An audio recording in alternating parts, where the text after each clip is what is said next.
Assalamualaikum warahmatullahi wabarakatuh. Nama saya Maryam Hoiria dari kelas 11 MIPA 2. Saya akan mempresentasikan mengenai peran Sultan Syahrir dalam proklamasi nasional. Sultan Syahrir lahir di Padang Panjang, Sumatera Barat pada tanggal 5 Maret 1909. Ayahnya bernama Muhammad Rasad, gelar Maharaja Sultan bin Sultan Leman, gelar Sultan Palindi, dan ibunya bernama Putih Siti Rabiah yang berasal dari Kota Gadang Agam, Sumatera Barat. Ayah Syahrir adalah seorang penasihat Sultan Delhi dan kepala jaksa di Medan. Syahrir bersaudara seayah dengan Rohana Kudus, aktivis serta wartawan wanita yang terkemuka. Syahrir memulai pendidikannya di ELS atau setingkat sekolah dasar, kemudian masuk di Mulo yang setingkat dengan SMP. Tamat dari Mulo pada 1926, ia pindah ke Bandung dan bersekolah di AMS. Syahrir dikenal aktif dan ikut mendirikan Jong Indonesia yang menjadi salah satu kelompok yang berperan besar dalam Sumpah Pemuda 1928. Setamat dari AMS, ia kemudian berangkat ke Belanda pada tahun 1929 dan melanjutkan kuliahnya di Fakultas Hukum Universitas Amsterdam sebelum akhirnya pindah ke Universitas Leiden. Di Belanda, Syahrir berteman akrab dengan Salomon Tas, seorang ketua klub mahasiswa Sosial Demokrat, dan istrinya Maria Duchato yang kelak sempat dinikahi oleh Syahrir. Dalam catatan Saltas, Souvenirs of Syahrir yang diterjemahkan oleh Ruth McVeigh, menyebutkan bahwa Syahrir tertarik dengan pemikiran sayap kiri karena kubu ini di Belanda kala itu adalah kelompok yang mendukung kaum nasionalis Indonesia, terutama dalam tujuan melepaskan diri dari kolonialisme. Di Belanda, Syahrir juga bekerja di Sekretariat Federasi Buruh Transportasi Internasional.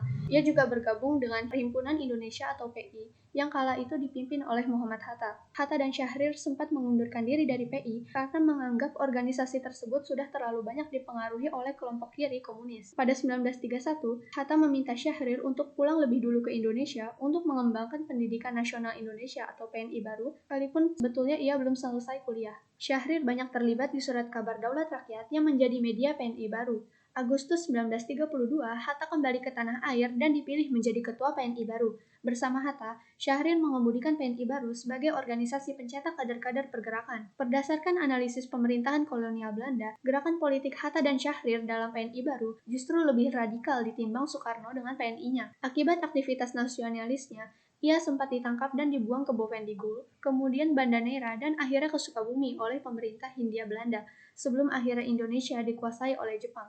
Soekarno, Hatta, dan Syahrir berbagi peran dalam mengupayakan kemerdekaan Indonesia. Syahrir disebut bergerak di bawah tanah dan cenderung resisten terhadap kekuasaan Jepang, sementara Soekarno dan Hatta cenderung kooperatif. Syahrir yakin Jepang tak mungkin memenangkan perang. Oleh karena itu, kaum pergerakan mesti menyiapkan diri untuk merebut kemerdekaan di saat yang tepat. Simpul-simpul jaringan gerakan bawah tanah kelompok Syahrir adalah kader-kader PNI baru yang tetap meneruskan pergerakan dan kader-kader muda yakni para mahasiswa progresif. Situasi objektif itu pun semakin terang ketika Jepang makin terdesak oleh pasukan sekutu. Syahrir mengetahui perkembangan Perang Dunia dengan cara sembunyi-sembunyi mendengarkan berita dari stasiun radio luar negeri. Kala itu, semua radio tak bisa menangkap berita luar negeri karena disegel oleh Jepang. Berita-berita tersebut kemudian ia sampaikan ke Hatta. Sembari itu, Syahrir menyiapkan gerakan bawah tanah untuk merebut kekuasaan dari tangan Jepang. Syahrir yang didukung para pemuda mendesak Soekarno dan Hatta untuk memproklamasikan kemerdekaan pada 15 Agustus karena Jepang sudah menyerah. Syahrir siap dengan masa gerakan bawah tanah untuk melancarkan aksi perebutan kekuasaan sebagai simbol dukungan rakyat. Soekarno dan Hatta yang belum mengetahui berita menyerahnya Jepang tidak merespon secara positif. Mereka menunggu keterangan dari pihak Jepang yang ada di Indonesia, dan proklamasi itu mesti sesuai prosedur lewat keputusan Panitia Persiapan Kemerdekaan Indonesia atau PPKI yang dibentuk oleh Jepang. Sikap Soekarno dan Hatta tersebut mengecewakan para pemuda, sebab sikap itu beresiko kemerdekaan RI dinilai sebagai hadiah Jepang, dan RI adalah buatan Jepang. Guna mendesak lebih keras, para pemuda pun menculik Soekarno dan Hatta pada 16 Agustus ke Rengas Dengklok. Akhirnya Soekarno dan Hatta memproklamasikan kemerdekaan RI pada 17 Agustus 1945. Indonesia berhasil merdeka dan Syahrir ditunjuk sebagai Perdana Menteri. Ia mengupayakan diplomasi dengan Belanda agar mengakui kedaulatan Indonesia secara de facto. Namun, mispersepsi muncul karena pemberitaan media-media kala itu, utamanya media Belanda, yang menyebut Syahrir menjual Indonesia kepada Belanda. Hal ini menimbulkan penolakan dari kelompok oposisi yang berujung pada penculikan Syahrir pada 6 Juni 1946 di Solo. Kelompok yang tergabung dalam Persatuan Perjuangan ini menginginkan Tan Malaka memimpin perjuangan Indonesia. Syahrir kemudian dibebaskan setelah Soekarno membuat pidato lewat siaran radio. Dinamika dan tekanan politik yang ada kala itu pada akhirnya membuat posisi Syahrir sebagai Perdana Menteri berakhir pada tahun 1947. Kemudian ia lebih banyak terlibat dalam Partai Sosialis Indonesia atau PSI yang dibentuk untuk menjadi oposisi dari PKI. PSI yang dipimpinnya adalah partai kader yang bertumpu pada ruang-ruang diskusi. Pendekatan ini berbeda dengan PKI yang merupakan partai massa yang fokus kegiatannya adalah berbasis agitasi. Banyak intelektual muda dan cendekiawan yang lebih tertarik pada gagasan Syahrir. Anggota PSI juga merupakan keturunan keluarga dengan tingkat pendidikan yang tinggi. Namun, PSI seret dalam merekrut anggota dan ide tentang sosial demokrasi gagal ditransfer ke masyarakat bawah. Pada 1960, PSI dibubarkan oleh Soekarno akibat dituduh dalam pemberontakan PRRI di Sumatera. Pada tahun 1962, Syahrir ditangkap atas tuduhan sebagai dalang percobaan pembunuhan terhadap Soekarno dalam aksi pelemparan granat di Jalan Cendrawasih, Makassar.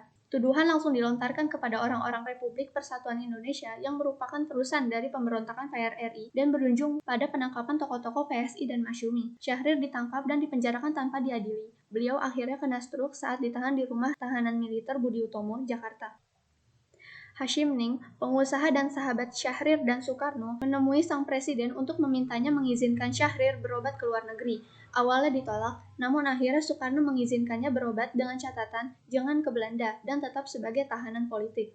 Istri Syahrir, Siti Wahyunah alias Poppy, membawanya berobat pada 21 Juli 1965 ke Zurich, Swiss. Semua biaya pengobatan ditanggung oleh negara. Syahrir berada di Swiss hingga meninggal dunia pada 9 April 1966. Di hari meninggalnya, Soekarno menaikkan SK Presiden RI nomor 76 tahun 1966. Isinya menyatakan Sultan Syahrir sebagai pahlawan nasional. Di Amsterdam, ratusan orang menyambut peti Syahrir. Willem Schermerhorn, lawan Syahrir di perundingan Linggarjati, membacakan obituarinya. Willem menyebut Syahrir kawan pemikiran sosialis besar yang malangnya tergusur di negara yang turut ia perjuangkan. Meski pergi ke Swiss dengan status tahanan politik, Perdana Menteri pertama Republik ini pulang sebagai pahlawan nasional. Sekian presentasi dari saya, terima kasih banyak. Semoga bermanfaat bagi kita semua. Wassalamualaikum warahmatullahi wabarakatuh.